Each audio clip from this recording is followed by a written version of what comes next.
Video ini dibuat atas tujuan berkongsi ilmu semata-mata.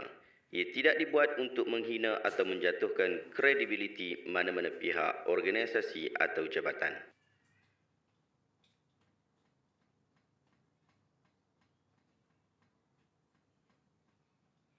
Assalamualaikum warahmatullahi wabarakatuh. Saya Syahabuddin. Terima kasih banyak kerana anda berada di channel YouTube saya dan terima kasih banyak jika anda telah tekan butang subscribe. Kalau belum tekan butang berkenaan, tekan butang itu sekarang. Jika ada video-video yang bermanfaat, insya-Allah akan ada di feed YouTube anda. Sahabat-sahabat, baru-baru ni jadi viral lagi kenyataan daripada Ustaz Don Daniel berkaitan tentang isu awal Muharram, akhir Muharram dan amalan berkaitan tentangnya. Jom kita tengok video berkenaan sama-sama. Apa nak buat bila masuk tahun baru Hijrah 1 Muharram?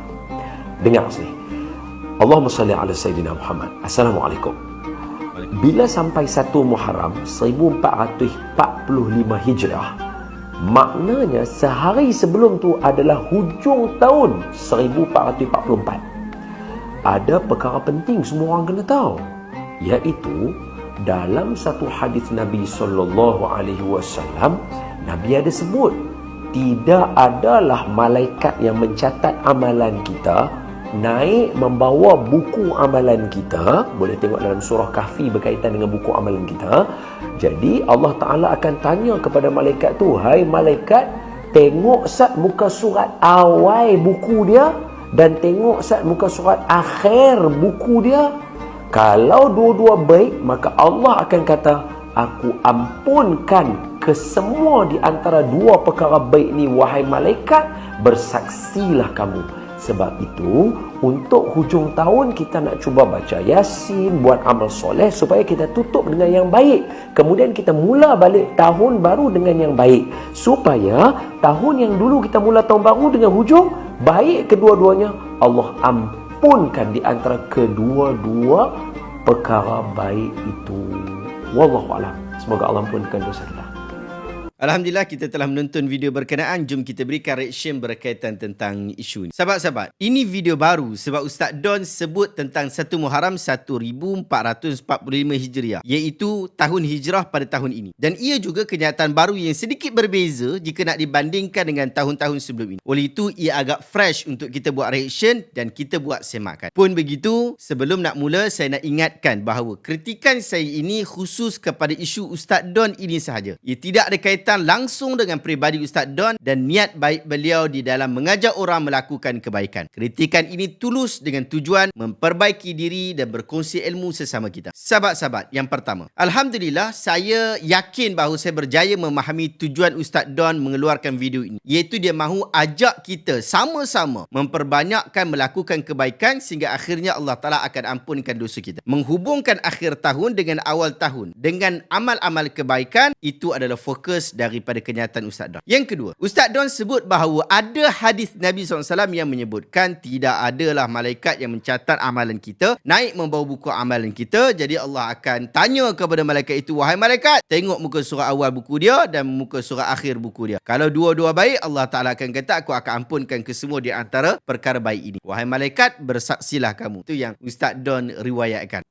Pada permulaannya agak sukar juga saya nak mencari hadis ini disebabkan ia bukanlah satu hadis yang famous. Tapi setelah dibantu oleh sahabat-sahabat dalam grup semak hadis, akhirnya saya jumpa juga matan sebenar bagi hadis ini. Ia direkodkan oleh Imam At-Tirmizi di dalam kitab Sunan beliau. Katanya Rasulullah SAW bersabda, "Ma min hafidhain rafa'a ila Allahi hafidhan min al-laili aw nahari, fayajidullahu fi awwali sahifah wa fi akhir sahifah khairan illa qala Allah Ta'ala ushhidukum anni qad ghufirtu li'abdi baina tarfai sahifah." Apabila malaikat penjaga menaikkan catatan amal manusia kepada Allah yang telah dicatat pada malam dan juga siang, kemudian Allah melihat awal dan akhir amalannya adalah kebaikan, Allah berfirman kepada malaikatnya, aku bersaksi kepada kalian bahawa aku telah mengampuni hamba-Ku atas apa yang ada di antara kedua-dua hujungnya. Pun begitu, hadis ini adalah hadis yang dhaif yang diriwayatkan oleh Imam At-Tirmizi. Ibn Jauzi di dalam kitab dia Al-Ilal Al-Mutanahiyah mengatakan mengatakan bahawa hadis ini tidak sahih. As-Suyuti dan kitab Al-Jami' As-Saghir mengatakan bahawa ia adalah hadis yang dhaif. Syekh Aiman Saleh Sya'ban juga sebut perkataan dhaif. Al-Albani ganas sikit dia sebut dhaif jiddan. Sahabat-sahabat, setelah semakan ini kita dapati bahawa hadis ini memang tak sahih. Ia tak mampu untuk nak dijadikan hujah sebagai mewujudkan amalan baru. Tetapi jika di dalam hadis ini tidak mewujudkan amalan baru, tidak ada masalah. Dalam semakan saya, ada kenyataan daripada Al-Munawi dan kitab At-Taisir Bisyarhi Jami' As-Saghir yang mungkin menjadi panutan Ustaz Don Daniel. Dalam kitab berkenaan disebutkan kenyataan Al-Munawi. Akhadha minhu nadbin wasala sawmul hujjah bil muharram liyakuna khataman lis-sanah bit-ta'ah wa muftatihiha bit-ta'ah. Diambil daripada hadis berkenaan hukum sunat menyambungkan puasa Zulhijjah dengan Muharram bagi menjadikan penutup tahun dengan ketaatan serta membukanya juga dengan ketaatan. Anda rujuk pada jilid yang ke-6 muka surat 360. Ia juga adalah pendapat Ibn Rajab Al-Hanbali dalam kitabnya Lataiful Ma'arif. Disebutkan dalam kitab itu, wa kana ba'duha khitamus sanah al-hilaliyah wa ba'duha miftahan laha faman sama syahr Zulhijjah siwal ayyamil muharram siyamuha minhu wa sama al-muharram faqad khatama as-sanah bi-ta'ah wa iftatahaha bi-ta'ah fayurja an taktuba lahu sanatihi kullaha ta'atun fa inna man kana awal amalihi ta'atan wa akhirahu ta'atan fahuwa fi hukmi man istaghraqa bi ta'ah ma bainal amalain. Sebahagiannya menutup tahun hilaliyah iaitu tahun qamariyah dengan berpuasa dan sebahagian yang lain membukanya dengan berpuasa. Sesiapa yang berpuasa pada bulan Zulhijjah melainkan pada hari-hari yang dilarang, kemudian dia berpuasa pada bulan Muharram, maka dia telah menutup tahun itu dengan ketaatan dan membukanya juga dengan ketaatan. Moga-moga ditulis baginya kebaikan sepanjang tahun kerana sesiapa yang memulakan perbuatannya dengan ketaatan dan mengakhirkannya dengan ketaatan juga, maka dia berada pada hukum orang yang telah tenggelam dengan ketaatan di antara kedua-dua amalan tersebut. Anda rujuk di dalam kitab Lataiful Ma'arif karya Ibn Rajab Al-Hanbali rahimahullah pada muka surat 69. Anda rujuk di dalam kitab berkenaan. Pada zaman Nabi, tidak ada bulan yang pertama dan bulan yang terakhir. Yang ada adalah pusingan 12 bulan seperti mana yang Allah Ta'ala tegaskan di dalam surah At-Taubah ayat 36. Inna iddatash syuhuri 'indallah 12 syahra fi kitabillah yawma khalaqas samawati wal ard minha arba'atun hurum. Sesungguhnya bilangan bulan-bulan di sisi hukum Allah ialah 12 bulan yang telah ditetapkan dalam kitab Allah semasa ia menciptakan langit dan bumi. Di antaranya 4 bulan yang dihormati. Jadi tak ada masalah dengan 12 bulan. Ia telah wujud bahkan sebelum kelahiran Nabi Muhammad SAW.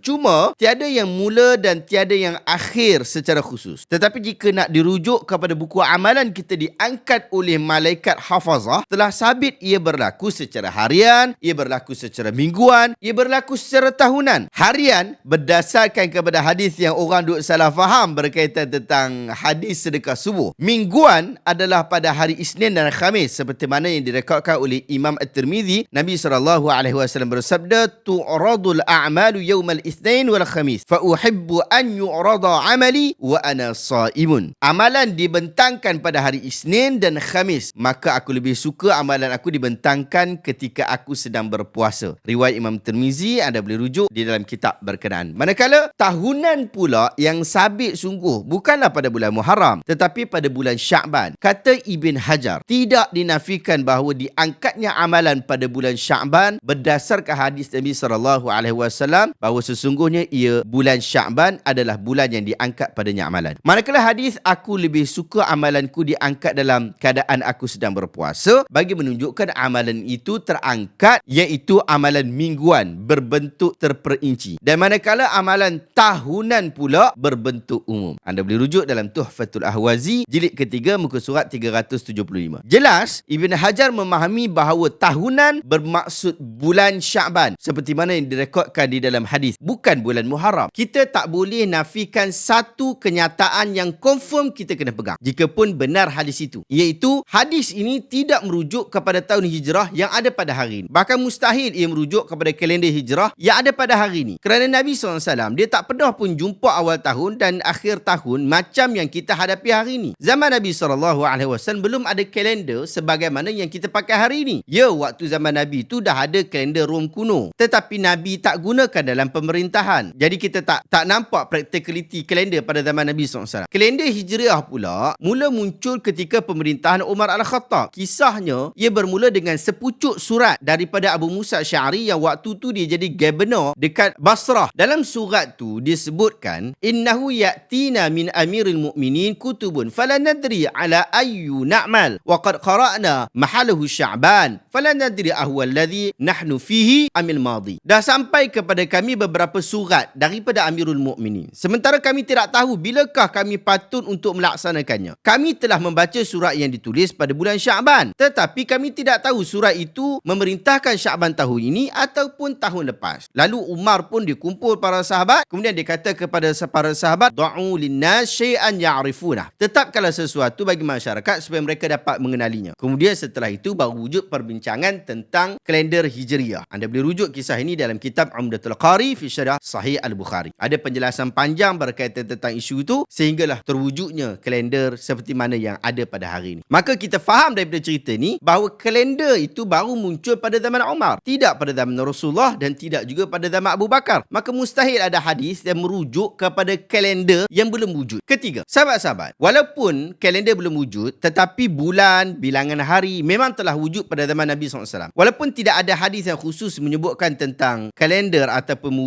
menyebutkan tentang awal tahun Hijrah dan juga akhir tahun Hijrah, tetapi ada hadis-hadis yang menyebutkan tentang kelebihan bulan Muharram. Kata Nabi SAW, in kunta sa'iman ba'da syahr Ramadan fasumil Muharram fa innahu syahrullah. Sekiranya kamu hendak berpuasa setelah bulan Ramadan, maka berpuasalah kamu pada bulan Muharram, kerana sesungguhnya ia adalah bulan Allah. Hadis ini riwayat Imam At-Tirmidzi. Oleh itu, kita banyakkanlah amalan pada bulan ini, banyakkan puasa, banyakkan amal soleh pada bulan Muharram. Kalau nak puasa, boleh puasa hari Isnin, puasa hari Khamis, puasa pada 9 hari bulan yang disebut hari Tasu'ah, puasa pada hari yang ke-10 disebut Ashura, puasa pada hari yang ke-11 yang disebut sebagai Ihda Ashar dalam mazhab Syafi'i, puasa pada hari 13, 14, 15 yang disebut sebagai hari-hari putih. Ini dianggap sebagai hari-hari khusus puasa bulan Muharram. Ini juga dianggap sebagai memperbanyakkan puasa dan ia adalah amalan yang sunnah. Demikian juga sangat-sangat penting untuk kita ingatkan bahawa tiada amalan khusus menyambut tahun baru, tetapi yang ada adalah amalan-amalan khusus pada bulan Muharram dan pada bulan Zulhijjah. Maka berpadalah dengan amalan sunnah itu, dan berpada kepada amalan-amalan yang sunnah itulah sangat utama. Terakhir sahabat-sahabat, sebagai peringatan pada bulan tahun baru ini, saya nak ambil kesempatan ini untuk ingatkan kepada anda, ada dua hadis yang sangat mirip juga dengan hadis yang dibawa oleh Ustaz Don, tetapi ia berbeza daripada sudut watak. Jika hadis yang dibawa oleh Ustaz Don itu dia merujuk kepada Allah, tetapi hadis ini merujuk kepada syaitan. Abbas Al-Qumi dalam kitabnya Mafatihul Jinan, demikian juga Said Ali bin Musa bin Tawus dan kitabnya Al-Iqbal Al-Amali menyebutkan sebuah hadis palsu. Sesiapa yang membaca doa akhir tahun, maka syaitan berkata, ya waili ma ta'ibtu fihi hadhihi sanah hadamahu ajma' bihadhihi al-kalimat wa syahadat lahu sanah al-madiyah annahu qad khatamha bi khair. Syaitan kata, celakalah diriku, sia-sia usahaku. Satu tahun ini yang menggoda anak Adam telah dihancurkan hanya dengan sesaat sebab membaca doa ini. Maka aku bersaksi ia telah mengakhiri tahun ini dengan segala kebaikan. Syekh Al-Abbas bin Muhammad Ridha Al-Qumi atau Abbas Al-Qumi adalah seorang ulama besar Syiah. Dia meriwayatkan hadis palsu ini dan hadis palsu ini tersebar dalam pelbagai kitab ahli sunnah. Jadi kita kena hati-hati. Ada satu lagi hadis yang sama juga, yang hampir macam ni juga. Disebutkan, man sama akhira yaumin min Dzulhijjah wa awwali yaumin minal Muharram faqad khatama as-sanah al-madiyah bi saumin wa iftataha as-sanah al-mustaqbalah bi saumin ja'alallahu lahu kafarata 50 sanah. Sesiapa berpuasa pada hari terakhir bulan Zulhijjah dan awal bulan Muharram, maka dia telah menyelesaikan satu tahun yang lalu dengan satu kali puasa dan membuka tahun mendatang dengan satu hari puasa. Kerananya Allah menjadikan baginya penghapus atas dosa selama 50 tahun. Menurut Al-Fattani dan kitabnya Tazkiratul Mawdu'at, di dalam sanad hadis ini mempunyai dua orang penipu. Maksudnya penipu meriwayatkan daripada penipu, akhirnya kita pun tertipu. Wallahu ta'ala alam. Semoga kita berhati-hati dengan hadis-hadis yang palsu yang tersebar pada bulan Muharram ini. Wallahu ta'ala alam. Adakah anda rasa video hari ini bermanfaat? Jika anda rasa video hari ini bermanfaat, tekan butang share. Semoga orang lain juga mendapat manfaat yang sama. Dapatkan juga buku Sirah Nabi Ar-Rahiqul Makhtum yang menceritakan tentang kehidupan Nabi SAW dari sebelum lahir, kemudian lahir, ketika 40 tahun sebelum dilantik sebagai Rasul, kemudian sehinggalah baginda dilantik sebagai Rasul, perjuangan-perjuangan baginda, peperangan-peperangan, kisah-kisah kehidupan rumah tangga baginda dan sebagainya, sehinggalah kisah kewafatan baginda wujud di dalam buku Ar-Rahiqul Makhtum ini. Saya letakkan link dekat bahagian description. Dan di sini ada buku Sahih Al-Bukhari, rekod sahih tentang kata-kata Nabi SAW yang kita kasih, yang kita sayang. Jumpa lagi dalam video reaction seterusnya. Assalamualaikum warahmatullahi wabarakatuh.